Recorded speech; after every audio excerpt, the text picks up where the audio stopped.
Here comes the important part. The recording needs to start. It is time to begin. Dear friends, please join in. To all of you who joined the meeting, we extend our warmest greeting. My name is Tamara Evans. I am your Sergeant at Arms. I'll get the meeting started. I'm in charge of time alarms. This is just the latest fashion. Just ignore it if you can. I can promise that next time I won't wear it again. Whether you're a guest or member, we will ask you to remember that our meetings start at 9 in the morning Pacific time. Every month we meet on Fridays, just the 1st and the 3rd. We prepare inspiring speeches and enjoy the spoken word. Our club has noble goals, and we offer many roles. Choose the role to your taste. There is no time to waste. Don't forget to change your name in accordance with your role. We all focus on the teamwork, for perfection is our goal.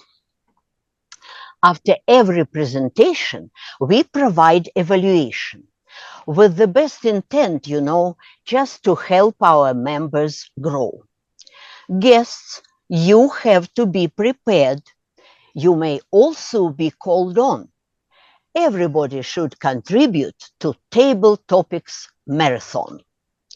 Masters of Evaluation, dear members, welcome guests. We need your full attention, for we have a few requests. Your cell phones should be muted and the ether not polluted with the sounds of pesky pets. And there are some more requests. Your unnecessary actions can be looked at as distractions. Let them stay behind the scene for a while. Turn off the screen. But as soon as you are done, turn the camera back on. We would like to see your faces. Now that everybody's taken places, our president, Sandra Savage, charming, humorous, and more, cannot wait to take the floor. Thank you, Tamara. What I'd like to do now is to not only welcome all of you to this special meeting where we have the theme that Judith will reveal to us. She is our Toastmaster of the day. But before I do that, I would like to have our guests give us a little bit of information about themselves and introduce themselves. So here, Michael, a very short dossier. Sure. My name is Michael. I'm glad to be here. Too short? Okay. Yes. Former Toastmaster, the membership has lapsed and I've been getting these little weird pains in my body. I think I need to be in a club again. So I am searching around and so happy to be back at Masters of Evaluation.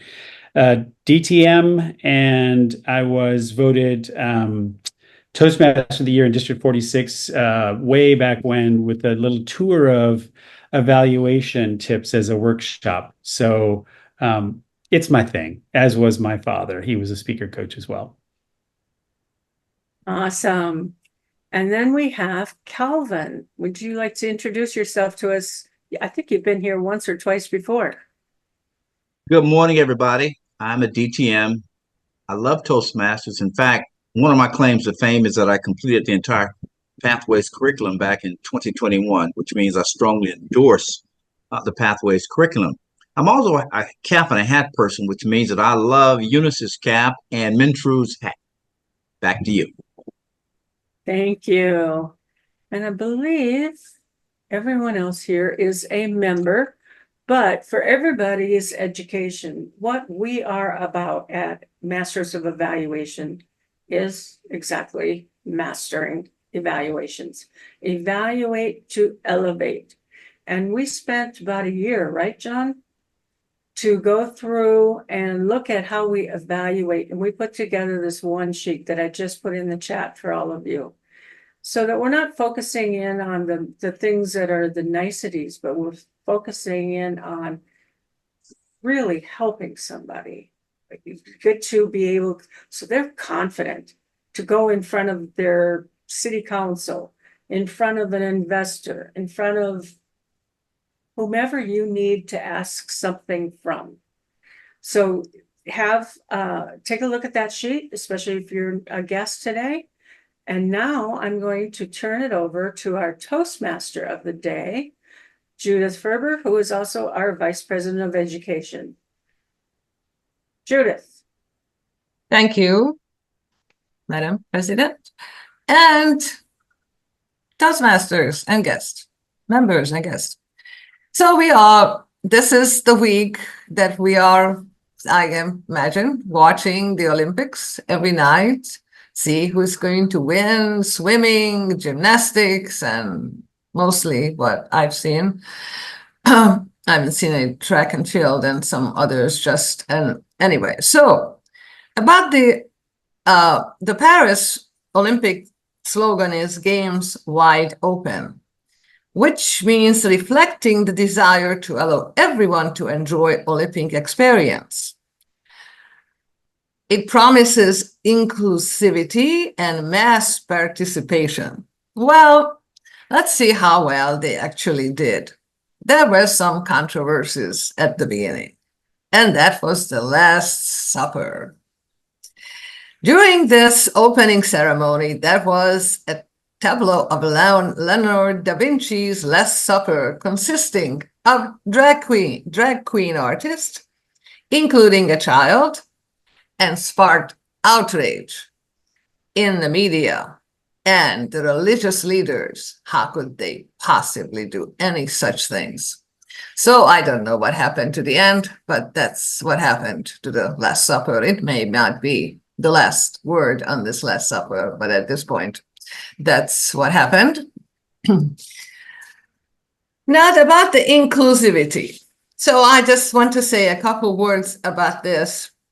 There were some controversies besides the Last Supper. And there were some boxers, that there was gender eligibility was the problem. Who is that? Who is what gender they are? Then there was the Israeli-Palestinian thing, of course, which was expected to happen. And that was there. The Israelis wanted to protest. They had some death threats and all kinds of other horrible things was happening there. But eventually, I think the whole excitement of the Olympics game seemed to overcame this. One other thing I like to say about the Paris logo.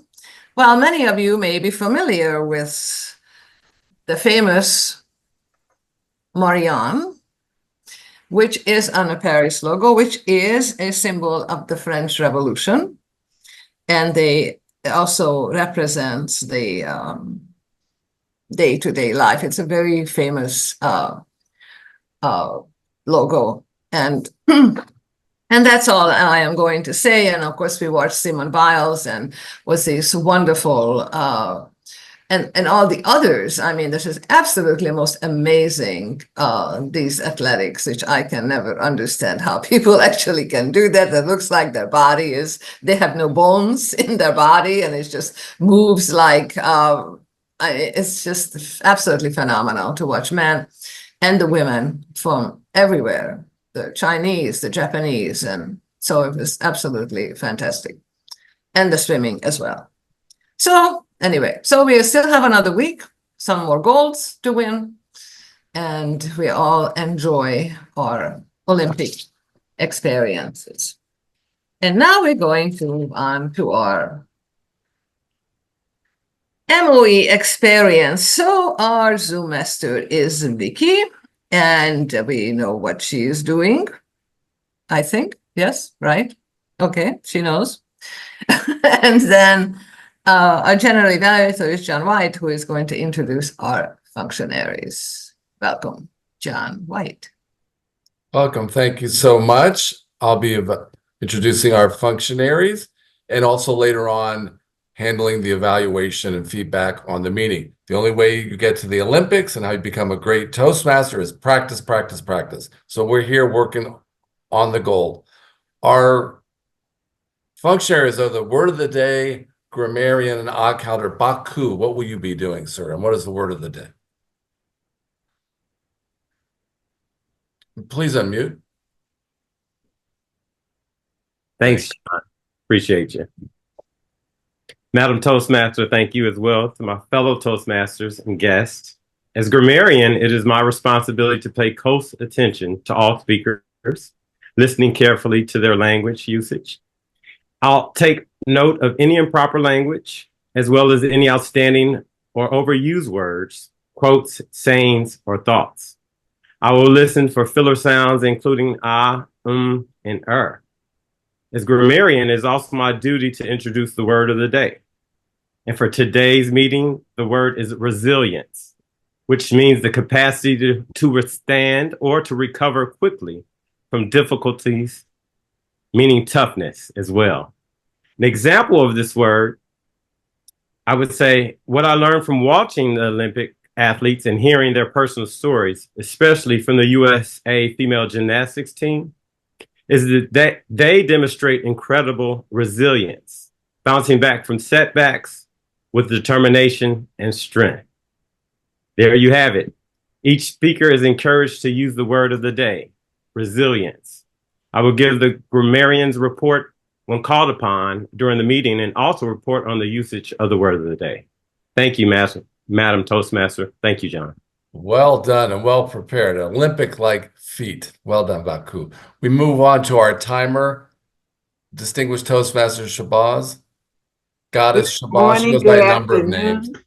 Thank you, Mr. General Evaluator. As timer, it is my job to make sure, or to at least indicate to each speaker their timing boundaries. I believe our speakers are 5 to 7. Is that correct? Correct me if I'm... That is correct. Okay. And so we're going to assist them. I'm going to put my hand in the upper right-hand corner so each speaker can see me. And at 5 minutes, I'm going to show the green. At 6 minutes, I'm going to show the yellow. And at 7 minutes, even though you may have so much more to share with us, you'll have to begin wrapping up, but you will have an additional 30 seconds to wrap up your speaking. We have table topics, impromptu speaking, the fun part of every Toastmaster meeting. That is 1 to 2 minutes. And so at 1 minute, and we ask everyone to please speak at least 1 minute. I will show you the green. And at 1.5 minutes, I will show you the yellow. And at 2 minutes, I will show you the red. However, you also will have an additional 30 seconds to wrap up your thoughts. Evaluation, so important. We evaluate to elevate our speakers. And so the evaluations, I believe, are 2 to 3 minutes. And so at 2 minutes, you'll have the green light. At 2.5 minutes, you will have the yellow. And at 3 minutes, even though there's more feedback you want to share with the speaker, you will have an additional 30 seconds to wrap it up.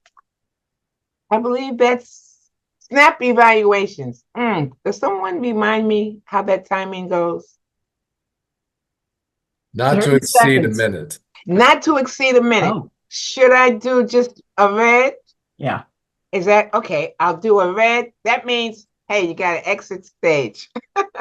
Back to you, Mr. General Evaluator. That's why they call it snap. Snap, snap. Get off the stage. We heard you. Now move on.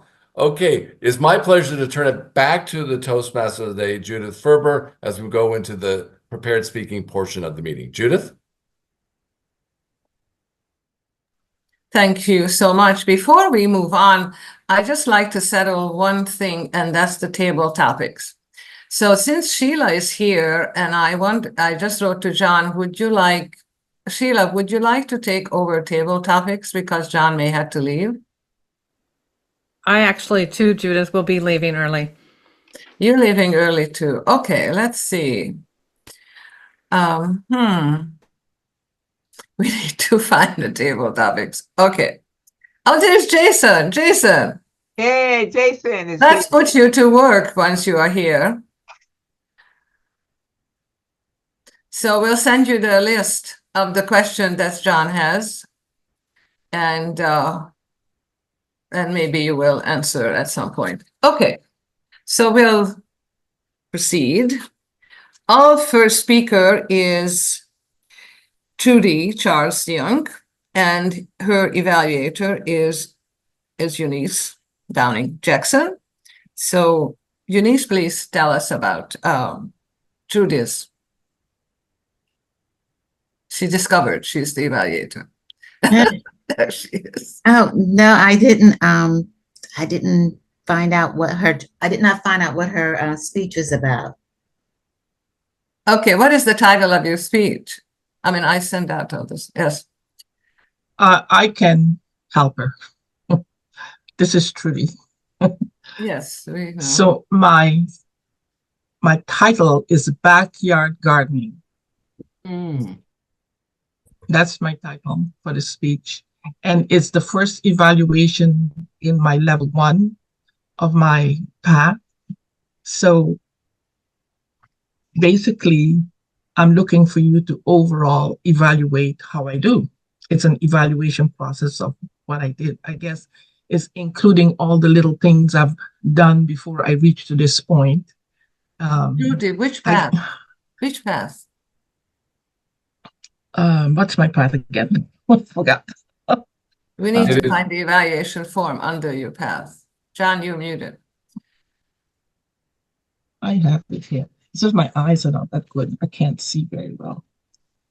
Can I help you, Trudy? Dynamic leadership. Yeah, the dynamic leadership. That's my Level 1. Yeah, Evaluation level 1. feedback 5 to 7. Okay. Yeah. My eyes are not that great. So sometimes I have to get it back together. Yeah. I have more than one path. That's why when you asked me that, I just was thrown off a little bit. But it's right. It's in the, what you call that, in the evaluation form. So I'm going to be talking more on informational type of speech rather than a joke or you have fun type of speech. It's more information about myself and about how I see backyard gardening. Is that okay for you, for what I said? That's okay. Just go ahead. Start your speech. No, the evaluator I was asking. Yes. Oh, she'll find it. Yeah, she'll find it. Okay, my speech today is backyard gardening. And backyard gardening is very dear to my heart. Sometimes people call it homestead gardening. But before I continue on, I'd like you to just look at my, my background, what I have there. And my background shows you that I have an apple tree in my background that's flowering. It flowered in the early season, and I deliberately sitting in my garden to give you an idea what my garden is like, but I'm not showing any PowerPoints. I'm just talking mainly about my garden. We are situated in New Brunswick along the Fundy Coast in the city of St. John. And around the city of St. John, the land is fertile land. There was a lot of agricultural land around. And the home where we live is a very old home. It's probably 70 years old, very tiny house on a big, big piece of property. And right at the back of the land, we have our backyard garden.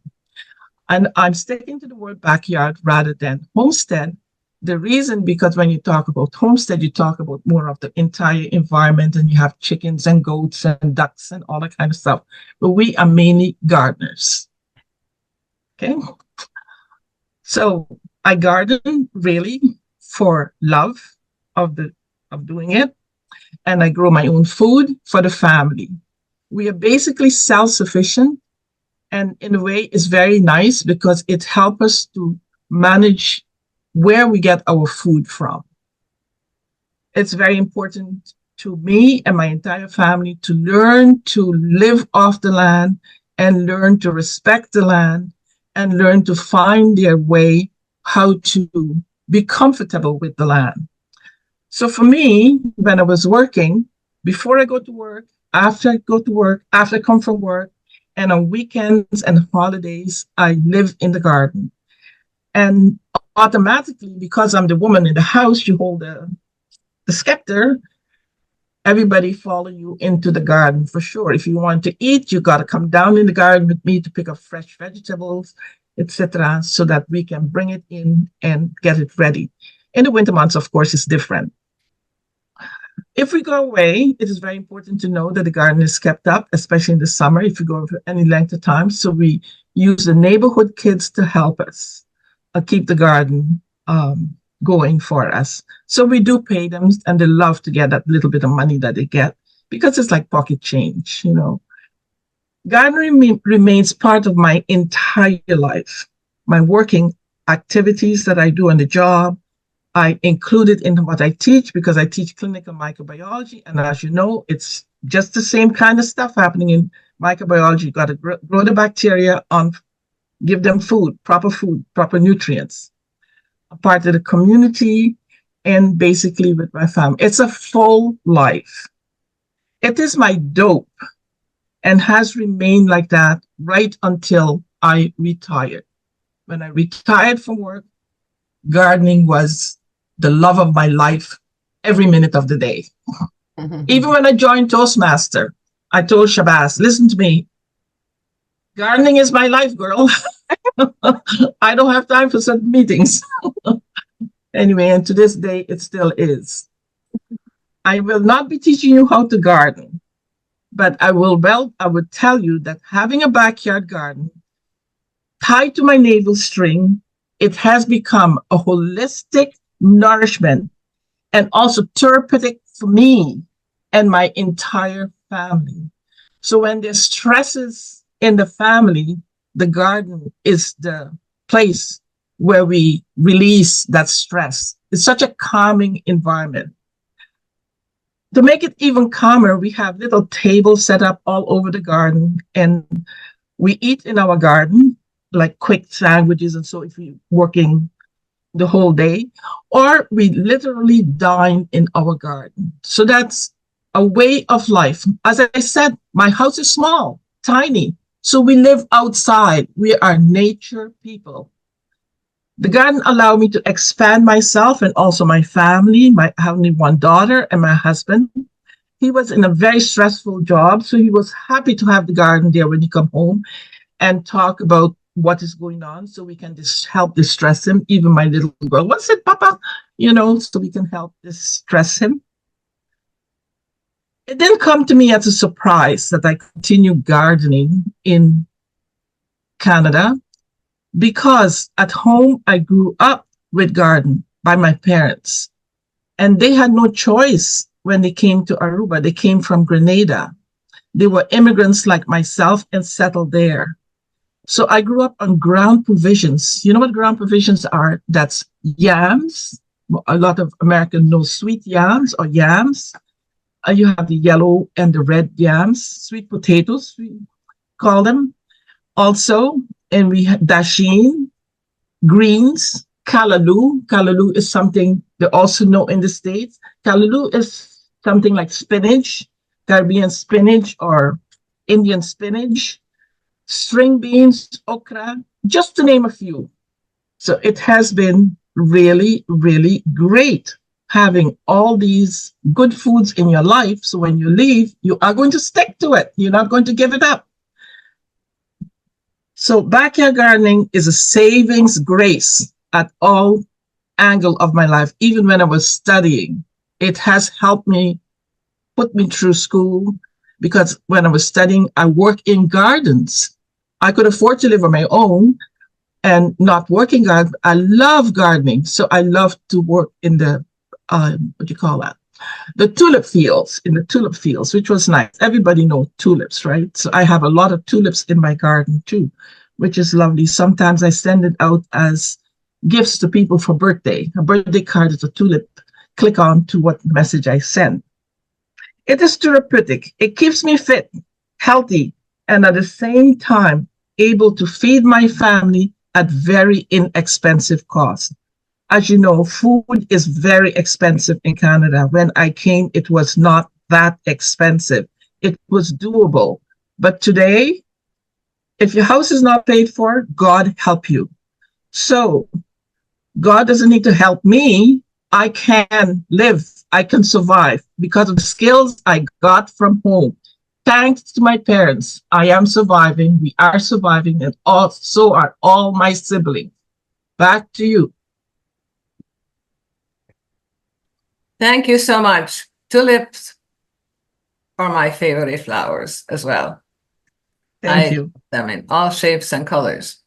So thank you. And let's have 90 seconds for our members to send some messages, comments for Bless you. All right. speech. 90 seconds starts now. Yes, thank you. Mhm. Thank you so much. Okie dokie. That's it. Our second speaker is Rosie Flaherty, our soon to be our newest members on MoE. And her evaluator is Michael, I don't know your last name. I don't know if you have any of her objectives. Did she write anything to you? No. No. Okay, so we don't know if he's just volunteered as an evaluator. Okay, so Rosie, just tell us about this little bit about your what's the title of your speech? What's the path? Yeah, so the title is the speed limit. What's the speed limit? And the objectives it is connect with storytelling, level 3. Okay. So Michael, were you able to find the evaluation form for this? I did, yes. Okay, did. Okay, good, perfect. All right, thank you. Welcome, Rosie, on the stage. When you drive on a freeway with a speed limit of 65 with no traffic, do you drive at 65 or do you drive at 80 or 85? What's the speed limit now? I am here to share a story about how I found out the hard way. I just moved from California to Massachusetts 2 months ago and got my first speeding ticket in 10 years. 10 years. Well, it was a beautiful Tuesday morning. I was excited to check out a Toastmasters meeting in person. The meeting was at 11:45 a.m. So I left the house at 11 a.m. Enjoy my ride in the fresh, cool air from the car window. The road was lovely with trees around and speed limit signs popping up every mile or two, like sort of strange road trip game. 1 minute is 20 miles per hour. Then a few minutes later, 35, then 40, then back to 25. I was in a great mood, not bothered by the ever-changing speed limits. The meeting went well. Before I left, someone offered me a tour of the company campus where we had the meeting. The meeting ended at 1 p.m. and I had a work meeting at 2 p.m. in my home office. Thinking, I had plenty of time, so I eagerly agreed to the tour, marveling all the fancy technology they were working on. But time flies when you are having fun. And the tour wrapped up at 1:30 p.m. And now I was in rush to get home for the meeting at 2 p.m. I hit the road, only to find myself stuck in traffic. Panic set in as I realized, oh no, I may miss my work meeting. Despite, I decided to take the local roads instead of freeway. hoping to save some time. With my focus just solely on getting home, I completely forgot about the ever-changing speed limit. With no traffic in sight, it was all too easy to go above the limit. When I was driving, then suddenly I noticed a police car behind me. I was like, oh no, not now. I'm having a meeting at 2 p.m. I slowed down and pulled over. The officer approached my car and asked, "Ma'am, do you see me parked on the side of the road?" In my head, I thought, "Sir, if I saw you, I would not have been speeding. Why ask such a question?" But I kept my cool and replied softly, "Sorry, I didn't see you." He went on, "You drove at 43 miles per hour towards me, then passed me at 53 miles per hour. The speed limit is 35 miles per hour." He asked for my driver license and car registration. I had the whole story ready about rushing home for the meeting, hoping for some understanding to avoid the speeding ticket. But as soon as I handed him the documents, he just walked away without giving me a chance to explain. I was so disappointed, but still hopeful.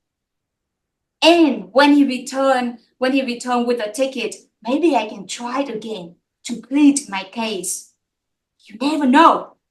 But once more, he handed me the ticket and just walked away without a word. I sat there holding the ticket in my hand, fumbling the thought of missing my meeting, and now had to deal with the ticket. Since I hadn't received a speeding ticket in 10 years, I wondered what to do. I was told I could go to the court to ask for forgiveness. Given my clean record, I thought, why not, right? It could be an interesting social experience, and it could give me a chance to explore more about Massachusetts. So stay tuned, maybe for my next story, what it is like to go to court for a speeding ticket. Until then, when you drive at 65 limit, do you still want to drive at 85 or 85 or 80? Thank you, Toastmaster. Thank you so much. I must admit that it is so much more fun to drive 85 than 60 or 65. Yeah. That is the truth, whether it's safe or not, but it's really fun to drive on higher speed, not necessarily in a city of Los Angeles, but somewhere in the highways. Anyway, thank you so much for your speech. And we have our, let's have our timer reports on speakers, the two speakers, please. Madam Oh, Toastmaster. yes, right. would I you have like 90 the seconds. Yes, Okay. absolutely. Yeah, All right. we'll have 90 seconds for the members to Feedback. write some Okay, great. comments to Rosie's speech. Thank Okay, Madam Toastmaster. Thank you, Muriel. So just to save our time, just put the timings in the chat of the two speakers. So that's fine. I think that will be great. Okay, so the next is table topics. And Jason Wilson volunteered to conduct a table topic session. If he can get on, and we'll see his face or whether he is. Jason, are you there?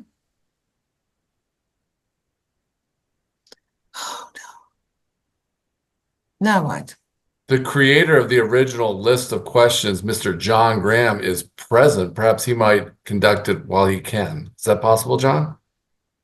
Yes, it's a good idea. So let's do it. I may be interrupted, but yes, I can start this off. Yeah, go ahead. Okay.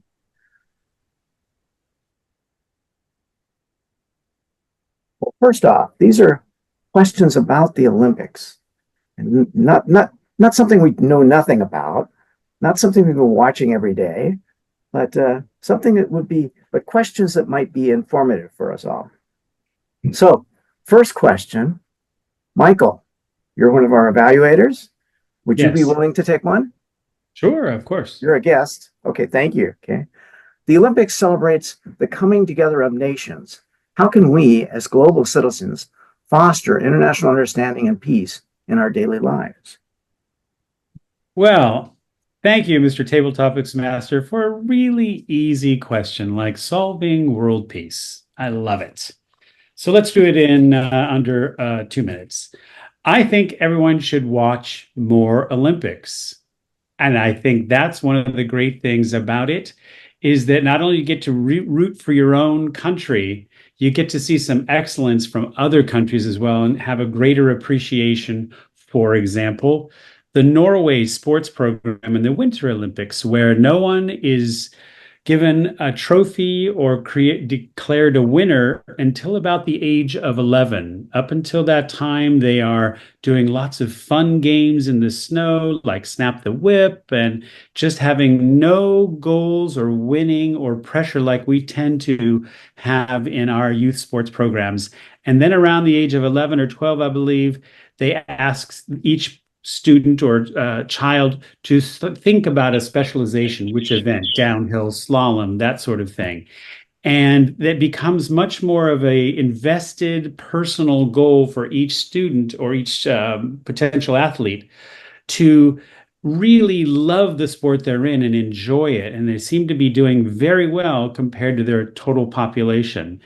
And I learned that by watching an Olympic promo. So there's lots of lessons to be learned in that. And once we can all celebrate each other's wins, then I think maybe we'll be better as a world. Thank you for that question. Well, thank you, Michael. That was very resilient. And for our SNAP evaluation, could we have Rosie for our evaluation? Yes. I like how Michael mentioned about the details for each athlete, and the speech is very smooth. I'm sorry, I don't pay much attention.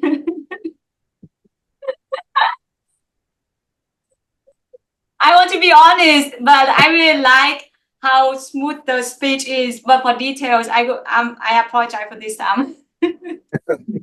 That's okay, Rosie. That's all right. That happens for all of us, I think. So I have another question here. Paris is a city rich in history and culture. If you could attend any Olympic event in Paris, which one would you choose and why? Baku. Thank you, John, for picking me. I appreciate it. If I were to pick a sport with the Olympics, it would definitely have to be tennis. Tennis is by far my favorite sport. I play tennis. I try to get into tennis at least 3 times a week, no matter where I am. I've actually traveled with some tennis players as well over the years. So I was blessed to be able to go to the tennis tournament there at Roland Garros 2 times. So it is, again, a sport that I am definitely into. It's a sport that I play on weekends and weeknights, but it's also a sport I try to introduce to the young individuals from the city I am in, because again, it's not a sport that many brown and black people that are introduced to at a young age. And although we do have the Serena Williams and the Venus Williams and some of the older individuals that have won Grand Slams, it is a sport that I'm very interested in making sure that we continue to introduce to individuals. So I think Olympic is a huge stage for tennis to be on. Thank you.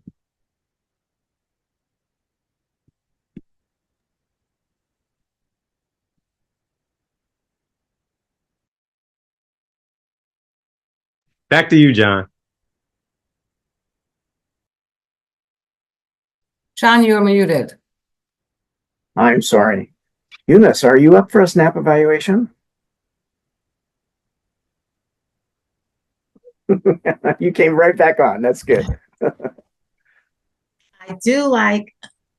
Thank you for that evaluation. Did we not enjoy that not the evaluation, but the table topics question about what would be your favorite sport in the Olympics?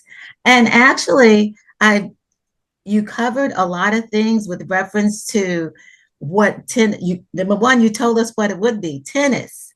I was thinking track and field. You said tennis, and you're so right, and you explained your reason as to why it would be tennis, about how you really enjoy tennis. And you had a good flow about it, as you also included into how it actually relates to us as Black African Americans, about how with Serena Williams and how with their involvement actually into the sport, which also has a passion or is important to you as an individual, with reference to why you feel and you're happy that tennis is part of the Olympics. Thank you. And back to you. Thank you, Eunice. I hope you got some tips out of that. Thank you very much. Okay, next question. Now, I have an Olympic model as faster, higher, stronger, together. That seems to be different than what Judith gave us to begin with. But how can this motto inspire you in your personal or professional life? Trudy.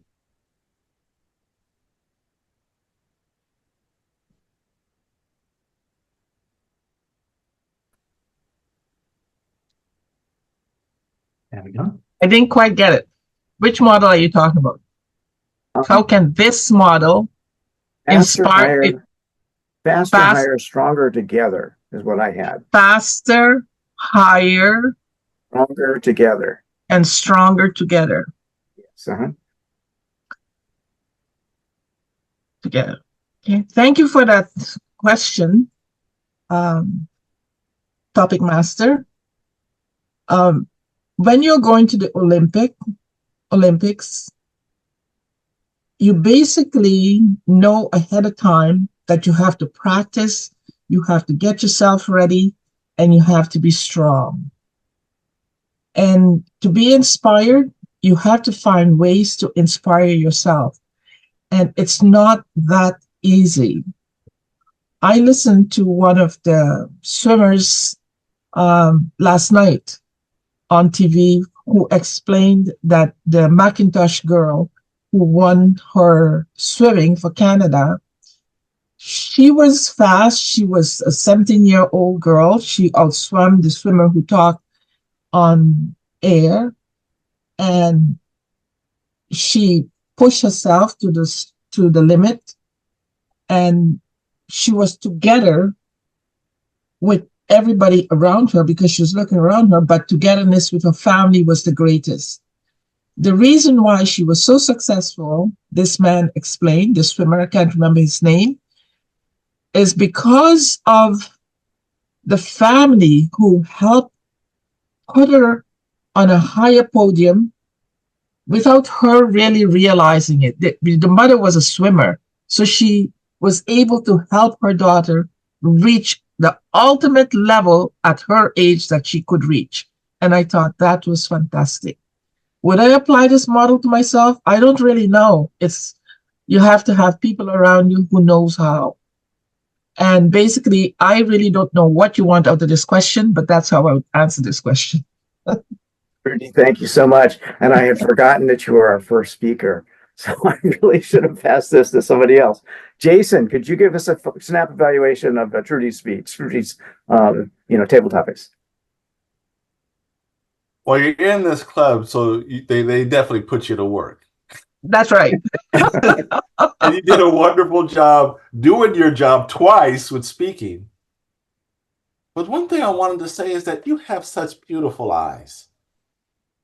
But through the majority of your speech, I couldn't see them because you had them closed. So speaking with your eyes open is going to help us connect with you more as a speaker. That was one thing I would say. You did a beautiful job building that wonderful story of what you saw and what you got out of what was given to that one particular athlete. But the thing is, the fact that you were inspired by it means that you do have the ability to know what to do with it in your own life. So don't back off of, well, I don't know what. You do know what you can get out of this question because you're here to learn how to speak better. Yeah. And you know that the people around you in this club are trying to help elevate you. So you know that you can't do it alone. So don't count yourself short when you're giving that kind of speech about somebody motivational, but then you don't use it for yourself. Mm-hmm. Always try to use the motivation that you give to somebody else for yourself. For yourself. Thank you. But you did a beautiful job, and I'm glad that I can see your eyes. I have a sick eye. You don't know that. I was operated. Oh, sorry about that.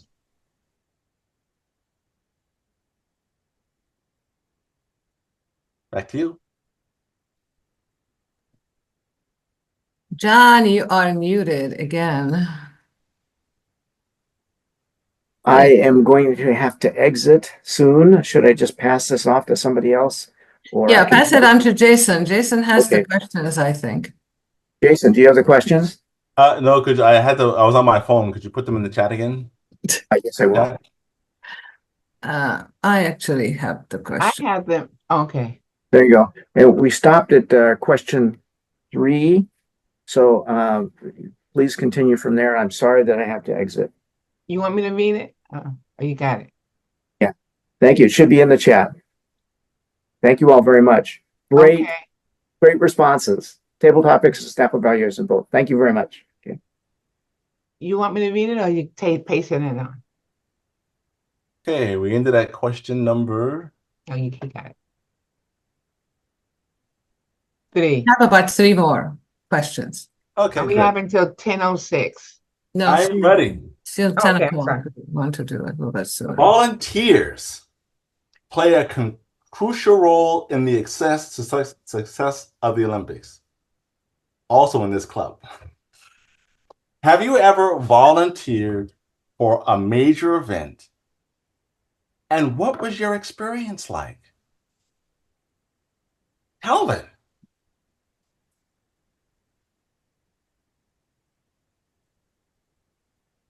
Good morning, everybody. Yes, I've done extensive volunteering over the years because it certainly has helped with my resilience. Most recently, I volunteered to work with the African American Jazz Festival here in the Dallas area. I'm in Dallas. And it was a very intricate affair because in this instance, I wasn't able to just show up on site to volunteer. There were 3 training sessions that I had to attend. Now, my ulterior motive was to get free admission for myself and for my son. It was a family objective. And for that reason, my son and I volunteered. Fortunately, I got a plum assignment because I was inside with many of the jazz artists, which means that basically I was a greeter. People would come into the venue and I'd walk them to their seat.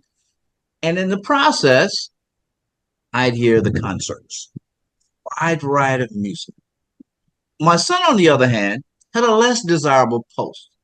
And for that reason, he wasn't too thrilled. However, I was able to get him with me to join me during the process. Bottom line is, volunteering has a variety of benefits. In fact, I call it the trifecta of value creation.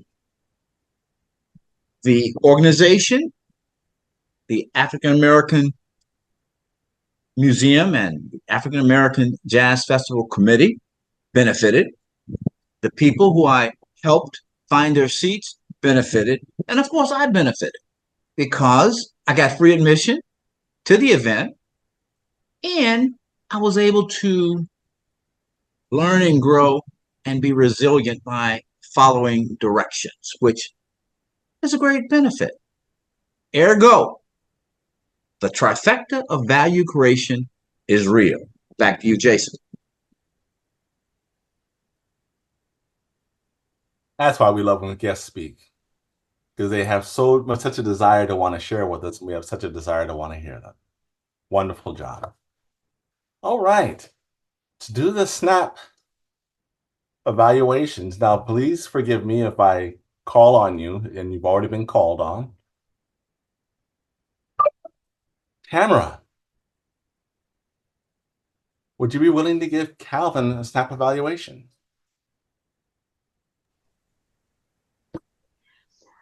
Okay.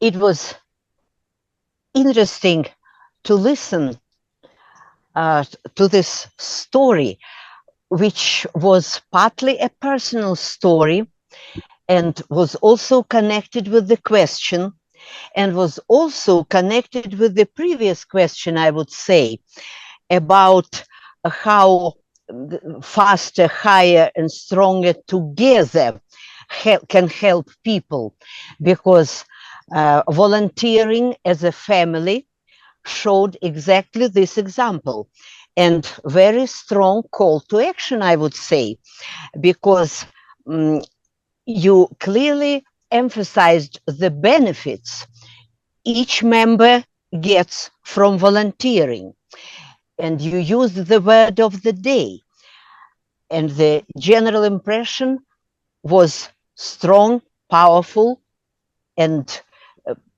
many people, I'm sure, were inspired to volunteer in whatever good action they can. And not only volunteer themselves, but invite others, inspire them. Thank you very much. Beautiful job. We were inspired by that feedback. Great job. Thank you so much. The Olympics often inspire people to pursue sports and fitness. How has the international event of or sporting figure inspired you to make a positive change in your life? Ray Sweeney. Thank you, Jason. Could you just repeat that question, please? It just cut. Certainly. The Olympics often inspire people to pursue sports and fitness. How has an international event or a sporting figure inspire you to make a positive change in your life? Thank you so much. And I will answer that question in 9.58 seconds, just like Usain Bolt with the world record. The Olympics, wow, it inspires me. It makes the hairs on my arms even stand up. From a young age, I wanted to be an athlete. I have been an athlete. I see these people on the track. They inspire me. My dad took me to an athletic meeting when I was young, and I was lucky enough to meet the world champion, Sebastian Coe. There I was, a young 8-year-old boy on the track, shaking hands with Sebastian Coe, the world record holder at 800 and 1500 meters, who's now the International Olympic Committee chairman. So to meet this guy was inspirational. I just wanted to be like him. I wanted to be as fast as him. And I used all my energy to do that. So how can we inspire others with the enthusiasm of the Olympics? It is inspirational. We watch it around the globe. We see these athletes aspiring to the highest heights. And we think, wow, I'd love to do that. I'd love to be in that shape. I'd love to practice. I'd love to stand on that podium one day and have that feeling. Can you imagine how that feels, standing first, second, or third place on that podium? The inspiration it gives you, the sound of the national anthem ringing in your ears. It inspires us to be healthy. It inspires us to take up sport. Usain Bolt inspired a generation. Back to you. Now that was the Olympic spirit. How could you not feel inspired by that? And to bring even more inspiration to that, Sandra, we would love to have you continue on and carry the baton. Ray was so inspiring. He began his speech with a detail that we're going, huh? He's going to answer this in so many minutes, seconds. And then he turned it into a point in that to be able to do something in record time, what an achievement that is. Also with Ray, I could picture him as an 8-year-old boy. I'd like to see a picture someday, but I can picture you were very good at giving us an image in our heads. And you had inspiration and all this motivation. Just a little aside, my husband and I have been watching the Olympics, and we wear these little finger things, readers, for our pulse rates. And man, they go up with the Olympics in a good way. And Ray, your speech was the same way. You got my heart pumping a little bit there, got me motivated. And I liked how you turned it all around to all of us to be inspired. So excellent response, Ray. Thank you. Beautiful job elevating Ray, and he deserved it. Beautiful job. And for our last question, the Olympic Games are a platform for showcasing talent and dedication. How can Toastmaster clubs similarly provide a platform for members to showcase and develop their skills? Victoria. Thank you, Jason. You know, I think of Toastmasters and I think of the distinguished club status. And the one thing I think we don't do well enough, this is Toastmasters, this club's 3rd year. We've been President's Distinguished all 3 years. And I don't think we celebrate enough. We don't get on the podium. We don't have an MoE anthem, but that's a good idea. And we don't take the time to say, look what we have accomplished.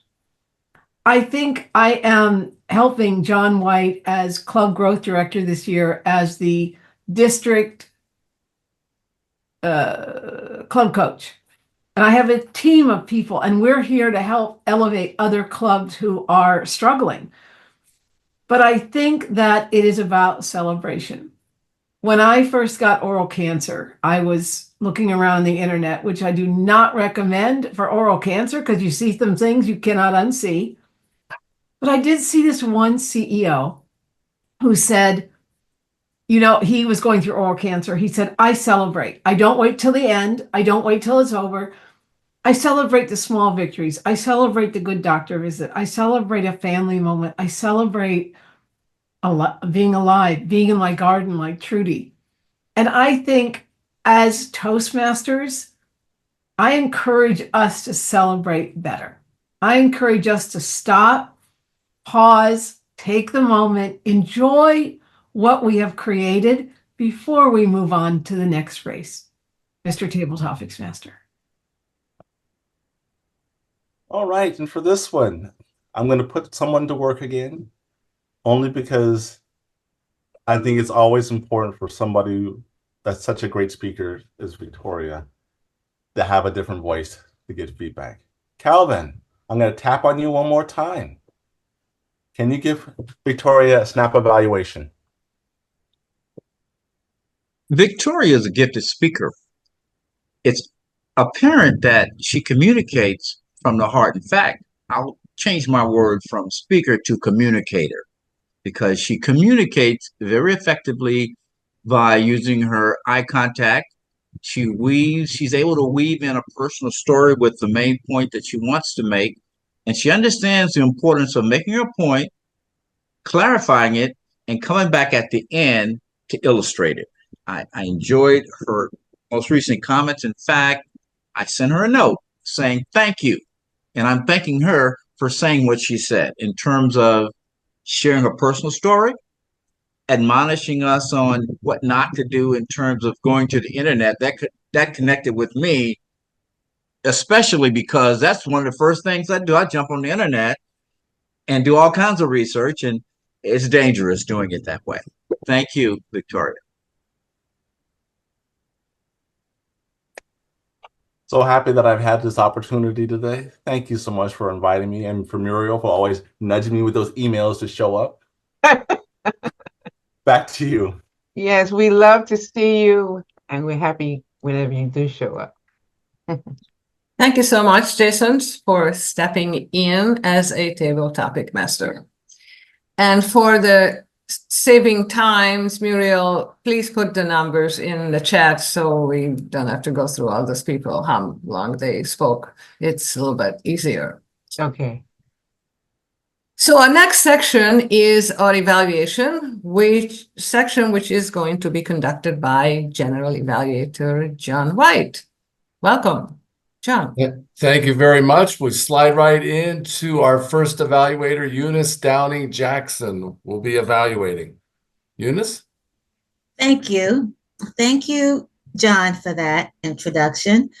Did we not like, this is to my fellow Toastmasters and guests, did you not like the speech that we heard from Trudy?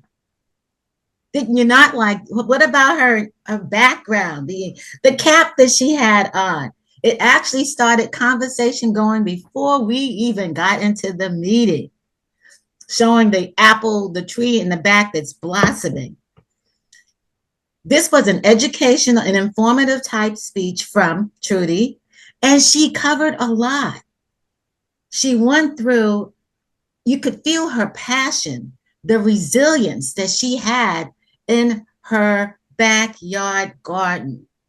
She told us about the difference between homestead and the backyard garden, and that's why she refers to it as a backyard garden.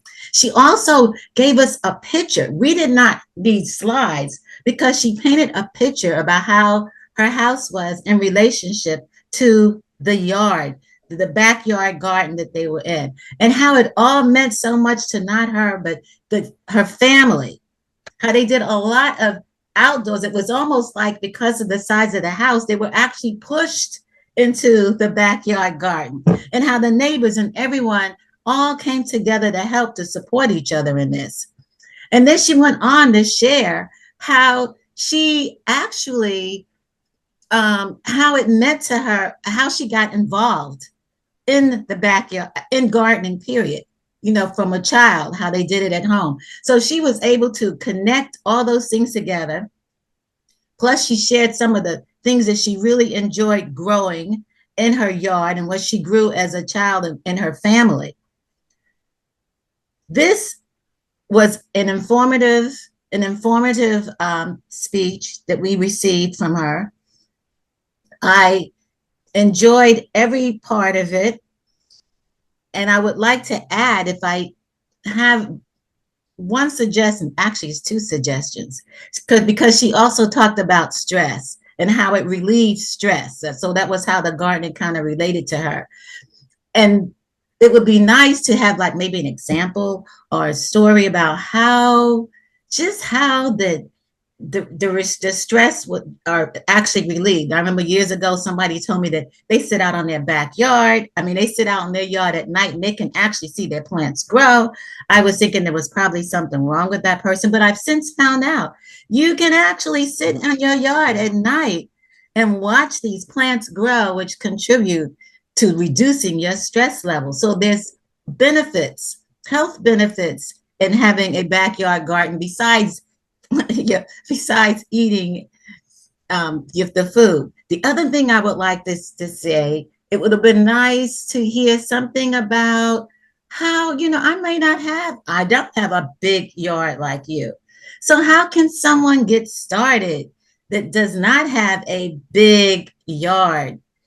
What can they do? What would be some of your recommendations? Because after a speech like that, I would want to know, how can I get started with gardening?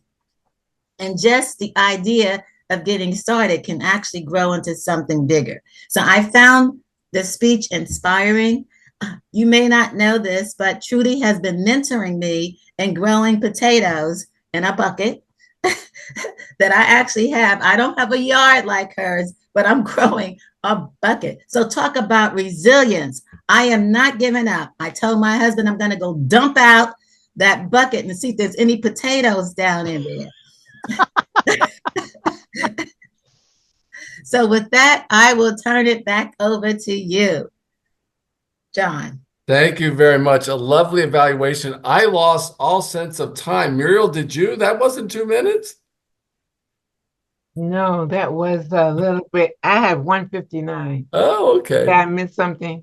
No, you're fine. I'm just saying my perception of it was. She forgot the colors. Yeah. Yeah, exactly. We now move on to our second evaluator. As Jason reminded us, here at Masters of Evaluation, we put you to work. Michael just showed up to show off his new shirt and his recent haircut. And now we're putting him to work. He will be evaluated. And it's Michael Schaefer.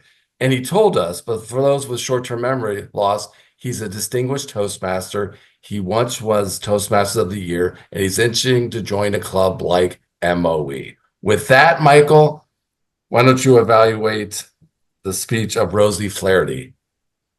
Thank you so much, Mr. General Evaluator. It's an old shirt and an old head of hair, too. You can see it's going gray fast.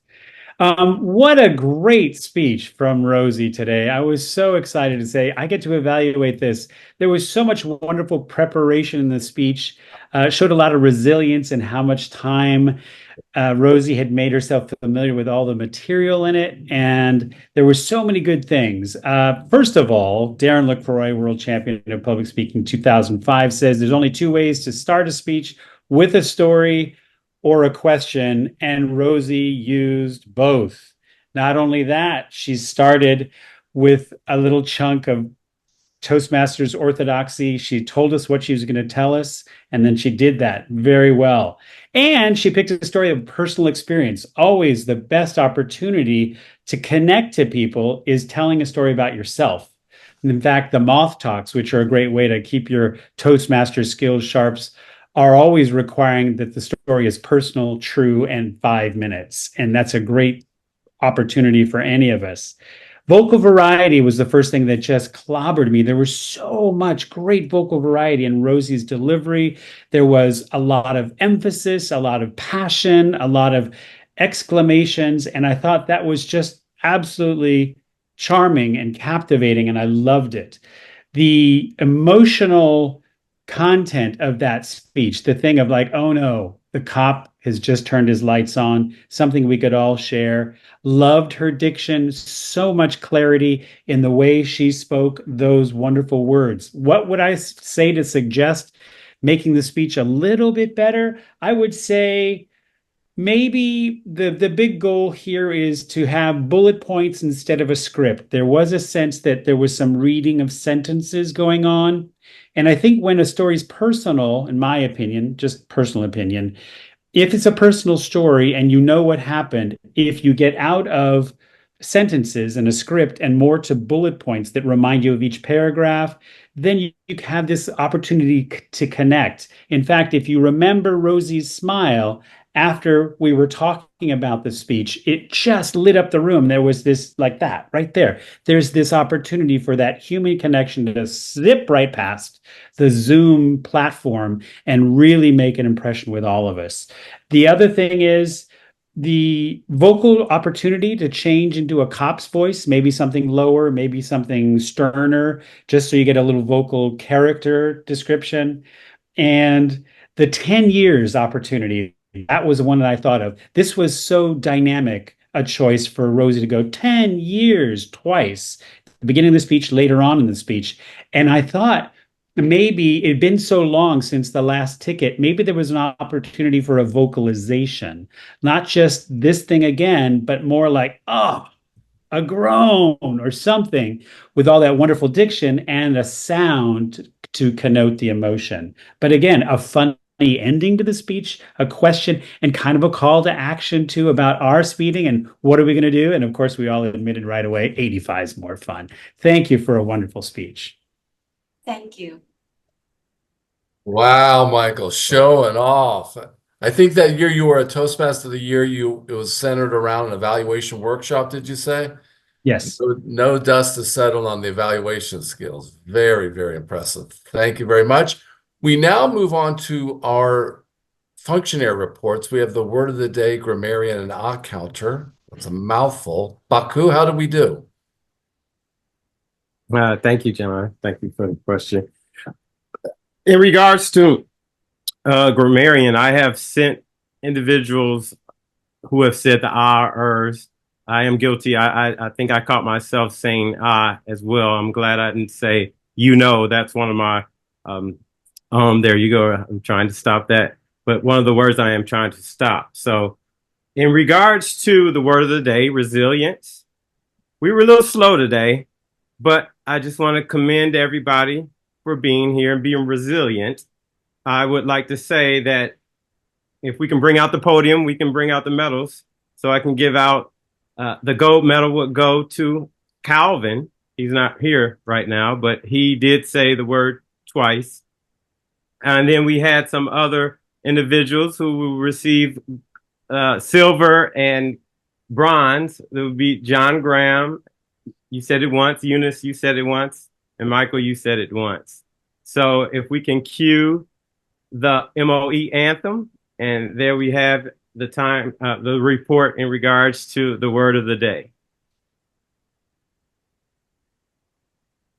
Thank you, John. Wonderful. Thank you very much. A wonderful report. Every now and then I read the chat. Judith Ferber said to me, "You seem to have resistance to word of the day." And darn it, if you are right, I just couldn't bring that sucker up. Thank you for noticing that. It just stuck. I was resistant to resilience. Muriel, you'll post the timers report on the Yes, evaluations. It's time for the general evaluation report. I don't know where to start. Let me just hit the highlights. We learned a lot about gardening. We learned about speeding. We had an Olympic theme. And can I just say, table topics took home the gold. Yay! It really was the highlight of the meeting. Yes, And it yes, started yes. off as a hot potato that no one wanted to own. And I will comment on this later on about what we might have improved on. It was wonderful, wonderful questions, wonderful answers. And then another highlight is the value that our guests brought. Jason, I'm trying to have some pride here. I've asked you so many times to join. At some point, my friends are saying, well, maybe he's just not that into you or into MoE. I renew my claim for you to join us. At this point, you're being selfish. Okay, I move on. I probably asked him more than you, John. All right, fine. It's a long line, but Jason's used to it. Look at that smile. And Jason, the thing with the eyes, I mean, please. Okay, Michael, very, very wonderful evaluation, great content, and I think maybe at least half of the time was dedicated to how you might improve. I always like to say nice things. Let me just tap into my mean John part. We weren't Olympic ready. This was like 6 months before we were stretching. We were not. If this was a relay, we dropped the baton 2-3 times. It's fine. We're resilient. We'll get better. I love you. Thank God the major Olympics aren't over yet. I identified the following problems. Some people didn't know their role. Please, the night before, go online and familiarize yourself and know what that involves. It's fine. It happens to all of us. I have the same thing. And then not being involved can then trigger someone else who was involved, but who has visuals, seeing sight. It just started off bad. The execution was poor. The content was great, but sometimes you remember not the scenes in the movie, but how the transitions were.